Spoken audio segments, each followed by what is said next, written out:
Bien, retomamos nuestra segunda unidad en la diapositiva número 10. Estamos hablando sobre los conceptos acerca de las definiciones de familia según los distintos enfoques. En la número 10 tenemos el concepto sociológico, en que la familia se construye o se constituye como una comunidad configurada al menos por tres miembros, o un conjunto de personas que se encuentran unidas por lazos parentales que pueden ser de dos tipos: de afinidad, de matrimonio o de consanguineidad, que es la típica definición ABC, es decir, sociológicamente se espera la cosa típica de una familia, ¿cierto? Padre, madre, hijo. Ahora, ya hemos discutido varias veces que en el caso de la experiencia típica en autismo, en muchas familias es la madre quien cuida. Me ha tocado algunos casos en que el padre queda con el hijo o la hija, o en otros son los abuelos. Pero en general tú tienes la familia, solo que esta constitución de tres personas tiene el problema que los roles siempre son un poco más rígidos y no siempre hay un trabajo de equipo, ¿no? La siguiente diapositiva número 11 nos muestra que desde este punto de vista las funciones de la familia serían perpetuar costumbre, cultura e identidad social.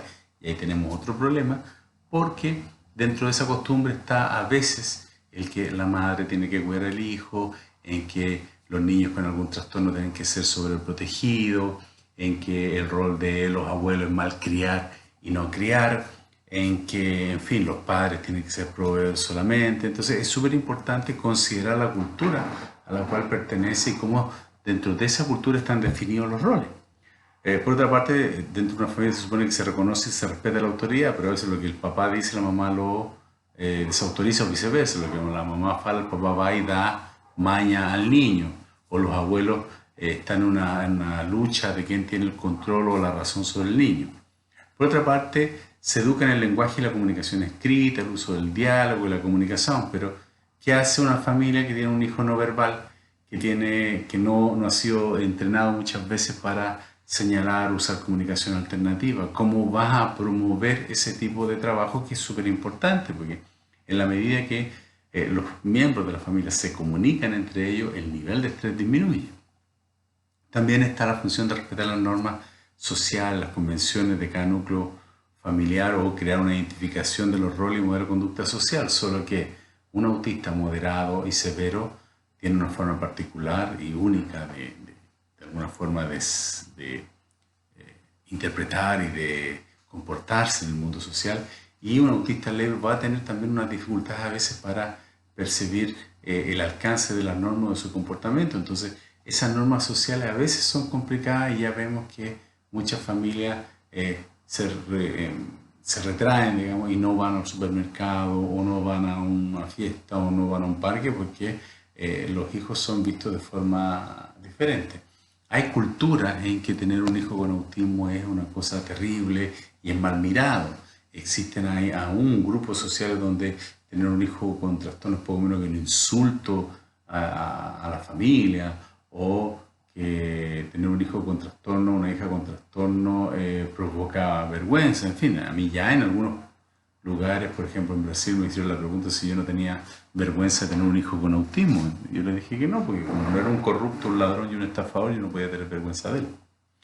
Ah, Otra función es crear redes familiares y sociales con acompañamiento de desarrollo social, y ese es otro problema, porque en muchos casos la familia extendida, digamos, tío, abuelo, se aparta, no colabora. Entonces están a veces criticando, ¿no? O simplemente desaparecen, y esas familias nucleares fican absolutamente aisladas y solitarias. Y más aún si, por ejemplo, uno o los dos padres también tienen trazos autistas, no son de mucha vida social. Entonces, esa red familiar y social generalmente está comprometida. Tengo muchos casos exitosos en que cuando hacemos la terapia viene la mamá, el papá, el hermano, el abuelo, la abuela, pero no son la mayoría. La mayoría es la mamá y el niño, y intentamos hacer lo que se pueda. Y además, la otra función es que es formar parte integrante de un grupo social básico. Tú tienes que enseñarle al hijo y a la hija y a la familia a ser una familia. Entonces, la terapia desde un punto de vista sociológico también, no solo del psicólogo, el psiquiatra, en fin, sino que de todos los terapeutas y profesores, es enseñar o ayudar a esta familia a poder ser una familia, a poder relacionarse unos con otros, a poder jugar unos con otros, a poder comprenderse unos a otros. desde la diferencia de cada uno. En la siguiente diapositiva, la número 12, tenemos el modelo económico, la definición de la familia desde el punto de vista económico.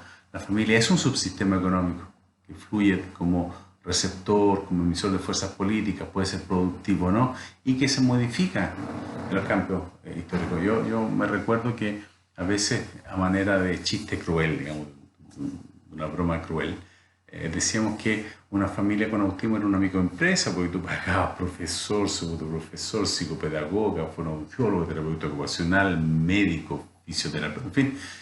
Y si hay un sistema como el sistema neocapitalista ahora que todo es privado, necesita mucho costo, la familia económicamente puede incluso ser absolutamente destruida cuando tiene un hijo con algún trastorno más o menos severo que necesita muchos tipos de auxilio. Entonces ese es un punto súper importante a considerar y por eso nuestra terapia y la educación tiene que ayudar a veces a complementar. Entonces las actividades tienen que de alguna forma llenar varios aspectos. Por ejemplo, en nuestro libro de intervención al autismo siempre mencionamos que una actividad es adecuada cuando de alguna forma estimula tanto la psicomotricidad, la socialización, la comunicación, el lenguaje y la cognición al mismo tiempo, porque a veces las familias no tienen los recursos para ir a especialistas específicos, ¿sí?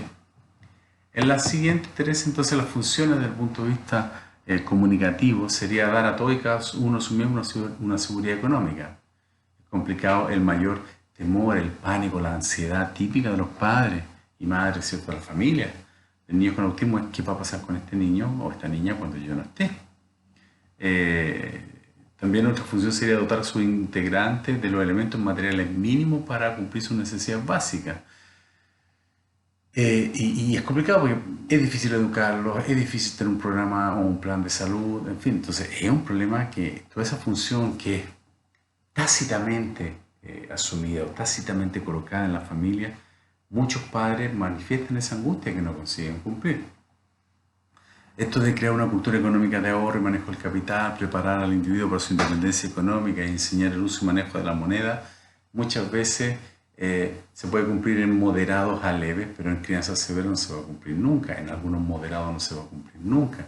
La mayoría de las personas con autismo quedan al cuidado de su familia y quedan dentro del grupo familiar, no consiguen independizarse. Entonces, este aspecto económico que puede parecer banal es tremendamente decisivo. Entonces, a futuro, por ejemplo, en este momento un caso específico, mi hijo está haciendo clases de cerámica.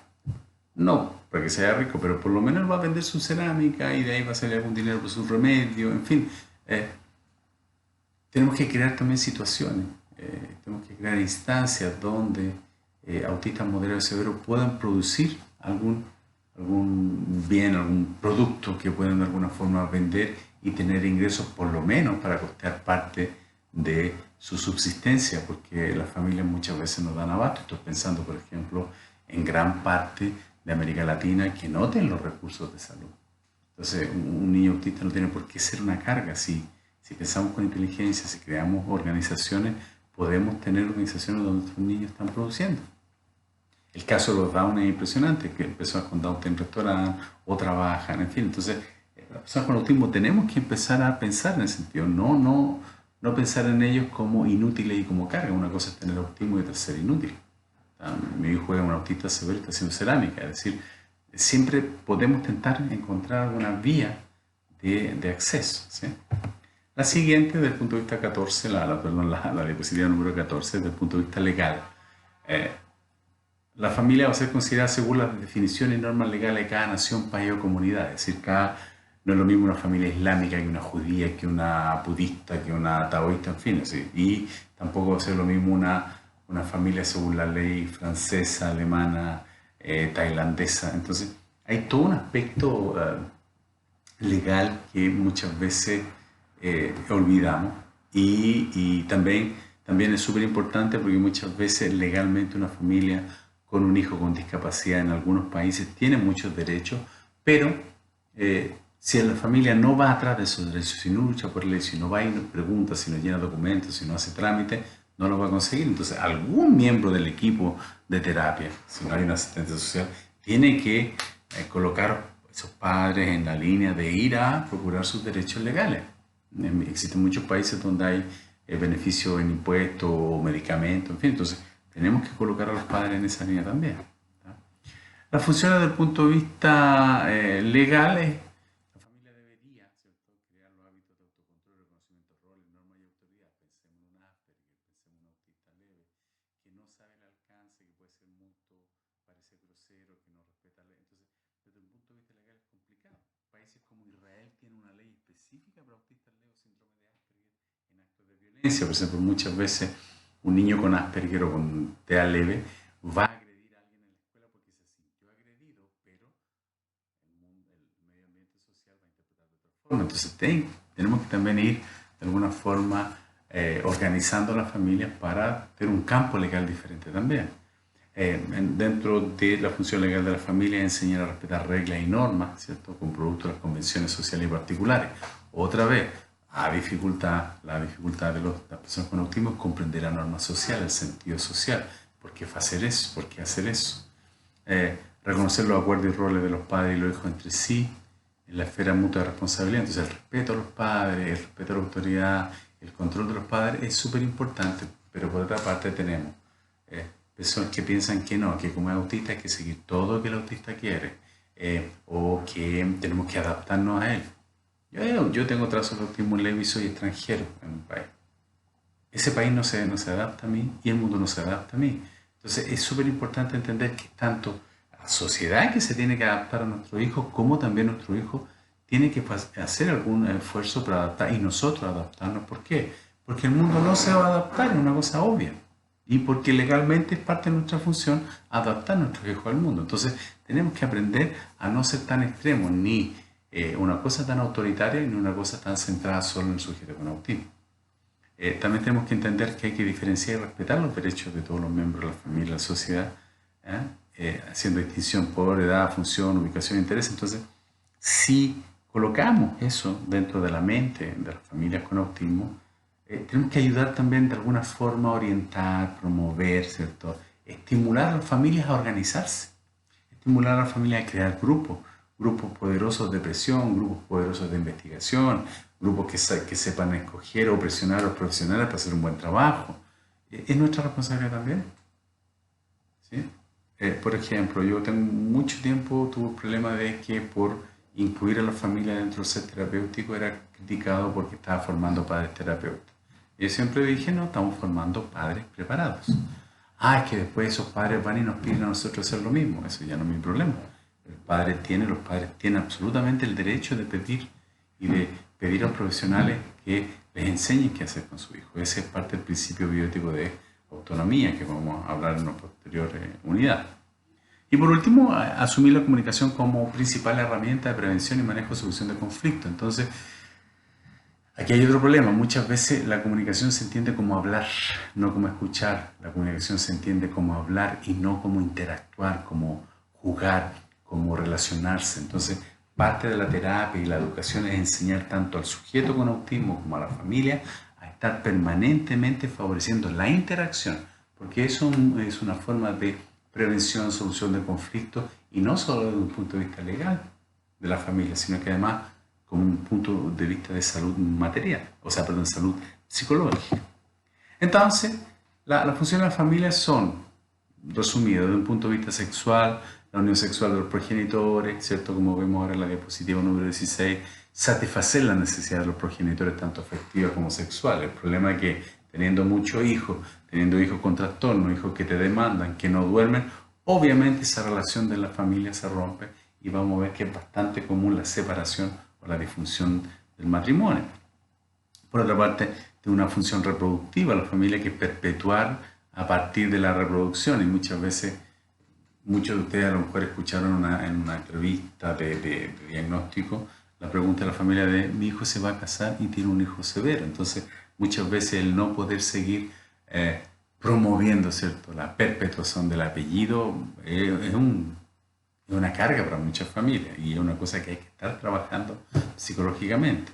Porque una familia que tiene un hijo o dos hijos autistas quiere tener otro hijo. Responsablemente tenemos que advertir que hay una gran posibilidad que van a tener un hijo con trastorno. Entonces, es súper importante entender que la paternidad responsable también es saber tener los hijos que tú puedes criar. ¿Sí? Una cosa obvia. Y por último, afectivo, que tenemos que intentar satisfacer la necesidad afectiva de los progenitores y de los miembros. Entonces, un hijo único con autismo ya es una carga, y ahora más hijos con autismo o un hijo con autismo y uno sin autismo siempre va a promover ese conflicto en cómo damos cuenta de entregar estos afectos a todos los miembros de la familia. Entonces, ya con toda esta conversa que tenemos, podemos ver que tener un hijo con autismo moderado, severo o leve es un problema que afecta a la definición misma de la familia.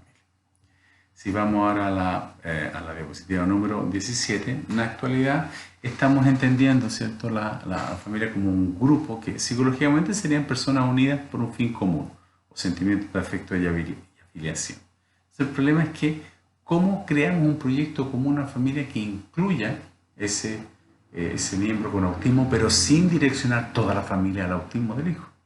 Porque el proyecto común puede ser no un proyecto común, varios proyectos comunes, y el proyecto común es la calidad de vida, la calidad de vida de él.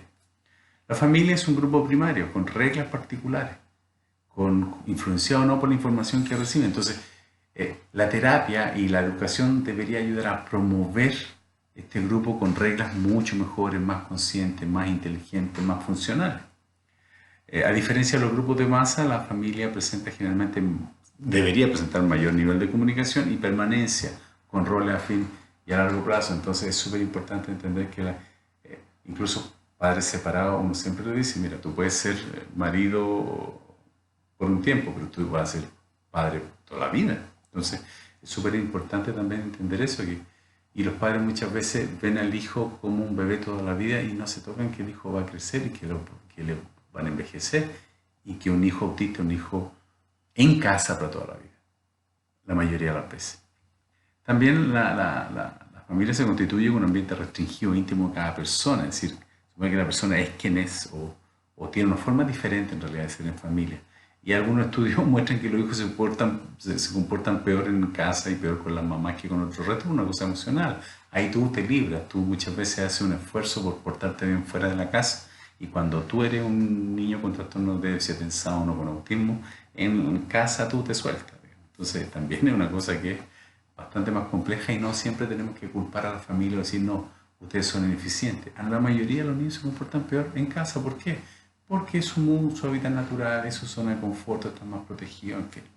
Y por último, lo que sí es importante y que siempre tenemos que aprovechar, fortalecer y de alguna forma convencer a la familia, es que la familia es un espacio de convergencia, de aprendizaje, de interacción inevitable, permanente y absolutamente insustituible. Entonces es súper importante que toda la educación y la terapia debería converger, ¿cierto? Debería de alguna forma finalizar con objetivos que fortalecieran ese papel en la familia, ¿sí?